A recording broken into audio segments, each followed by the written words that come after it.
ਕੌਮਾਂ ਸਾਰੀਆਂ ਚੰਗਾ, ਪਰ ਦੋ ਕੌਮਾਂ ਤੇ ਮੈਂ ਬੜਾ ਰਾਜੀ ਹਾਂ, ਇੱਕ ਜੱਟਾਂ ਤੇ ਇੱਕ ਗੁੱਜਰਾਂ ਤੇ। ਯਾਨੀ ਕਿ ਉਹ ਕੌਮਾਂ ਵਾ ਜਿਨ੍ਹਾਂ ਨੇ ਪੰਜਾਬੀ ਨੂੰ ਪੂਰਾ ਥਾਮਾ ਦੇ ਕੇ ਰੱਖਿਆ। ਯਾਨੀ ਕਿ ਹਾਲਾਂਕਿ ਕਹਿੰਦੇ ਵਰਿਆਮਾਂ ਬੰਦਿਆਂ ਦਾ ਕੰਮ ਹੁੰਦਾ ਮੱਝਾਂ ਰੱਖਣਾ, ਜਾਂ ਜਾ ਕੇ ਵੇਖ ਲਾ ਗੁੱਜਰਾਂ ਨੇ ਅੱਜ ਵੀ ਕਰੋੜਾਂ ਰੁਪਈਆ ਲਾ ਕੇ ਮੱਝਾਂ ਤੇ ਲਾਤਾ। ਜਿਹੜੇ ਫਾਰਮ ਬਣਾਏ ਆ ਉਹਨਾਂ ਨੇ ਆਪਣਾ ਵਿਰਸਾ ਨਹੀਂ ਛੱਡਿਆ। ਉਹਨਾਂ ਨੇ ਇਹ ਨਹੀਂ ਕਿਹਾ ਕਿ ਅਸੀਂ ਕੋਈ VIP ਕੰਮ ਕਰ ਲਈਏ ਜੀ ਫਲਾਣਾ, ਉਹਨਾਂ ਨੇ ਇਹਨੂੰ ਵੀ VIP ਔਰ ਹੈ ਵੀ VIP। ਯਾਨੀ ਕਿ ਉਹਨਾਂ ਨੂੰ ਇਹ ਨਹੀਂ ਕਿ ਅਸੀਂ ਸਾਫ਼ ਸੁਥਰੇ ਰਹੀਏ ਜਾਂ ਉਹਨਾਂ ਨੇ ਸਾਨੂੰ ਕਿ ਜਾ ਕੇ ਦੇਖ ਲਾ ਅੱਜ ਵੀ ਲਾਚੇ ਪਾਏ ਗੁੱਜਰਾਂ ਨੇ, ਅੱਜ ਵੀ ਜਾ ਕੇ ਦੇਖ ਲਾ ਖੁੱਸੇ ਪਾ ਕੇ ਉੱਦਾਂ ਹੀ ਪੰਜਾਬੀ ਨੂੰ ਜਿੰਦਾ ਰੱਖਿਆ ਵਾ। ਯਾਨੀ ਕਿ ਇਹ ਜੇ ਗੁੱਜਰ ਨਾ ਹੁੰਦੇ ਮੈਂ ਕਹਿੰਦਾ ਤੁਸੀਂ ਸੁੱਕੇ ਦੁੱਧ ਨੂੰ ਵੀ ਤਰਸਣਾ ਸੀ। ਤੇ ਜੱਟਾਂ ਨੂੰ ਜਾ ਕੇ ਵੇਖ ਲਾ, ਕੈਨੇਡਾ ਤੱਕ ਚਲ ਗਿਆ ਜੱਟ, ਲੇਕਿਨ ਉਹਨਾਂ ਨੇ ਆਪਣੇ ਮਾਂ ਬੋਲੀ ਨਹੀਂ ਛੱਡੀ। ਉੱਥੇ ਜਾ ਕੇ ਵੀ ਮਨਵਾਇਆ ਕਿ ਪੰਜਾਬੀ ਕਿਹੜੀ ਚੀਜ਼ ਆ। ਹੁਣ ਆ ਪਿੱਛੇ ਜਿਹੇ ਦੀ ਗੱਲ ਆ, ਜੱਟਾਂ ਦੀ ਵੈਸੇ ਦਲੇਰੀ ਦੀ ਮੈਂ ਕਹਿੰਦਾ ਸਲਾਮ ਆ। ਪਿੱਛੇ ਨਨਕਾਣਾ ਕਬੱਡੀ ਕਲੱਬ ਹੋਇਆ ਤੇ ਅੱਛਾ ਛੱਬਾ ਘਿਆਲਾ, ਉਹਨੇ ਇਹ ਨਹੀਂ ਵੇਖਿਆ ਮੈਂ ਕਿਹੜੇ ਦੇਸ਼ 'ਚ ਜਾਂ ਕਿੱਥੇ ਪੈਸੇ ਲਾਉਣ ਡਿਆ, ਉਹਨੇ ਸਿਰਫ ਇਹ ਪੈਸੇ ਲਾਏ ਕਿ ਮੈਂ ਆਪਣੀ ਮਾਂ ਬੋਲੀ ਯਾਨੀ ਕਿ ਮਾਂ ਖੇਡ ਕਬੱਡੀ ਨੂੰ ਪ੍ਰਮੋਟ ਕੀਤਾ।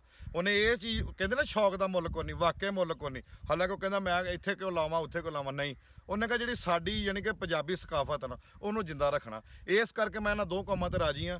ਅਗਰ ਇਹ ਨਾ ਹੁੰਦੀਆਂ ਤਾਂ ਪੰਜਾਬੀ ਹੁਣ ਅੱਧੀ ਵੀ ਨਾ ਹੁੰਦੀ। ਬਾਕੀ ਵੀ ਕੌਮਾਂ ਨੂੰ ਸਲਾਮ ਆ, ਠੀਕ ਆ, ਮੈਂ ਕਿਸੇ ਨੂੰ ਮਾੜਾ ਨਹੀਂ ਕਹਿੰਦਾ, ਲੇਕਿਨ ਪੰਜਾਬ ਦੇ ਵਿੱਚ ਯਾਨੀ ਕਿ ਪੰਜਾਬੀ ਨੂੰ ਜਿੰਦਾ ਕਰਨ 'ਚ, ਮਾਂ ਬੋਲੀ ਨੂੰ, ਮਾਂ ਖੇਡ ਨੂੰ, ਪੰਜਾਬੀ ਸਕਾਫਤ ਨੂੰ ਜਿੰਦਾ ਕਰਨ ਦੇ ਵਿੱਚ ਇਹਨਾਂ ਦੋ ਕੌਮਾਂ ਦਾ ਬਹੁਤ ਕਿਰਦਾਰ ਆ। ਯਾਨੀ ਕਿ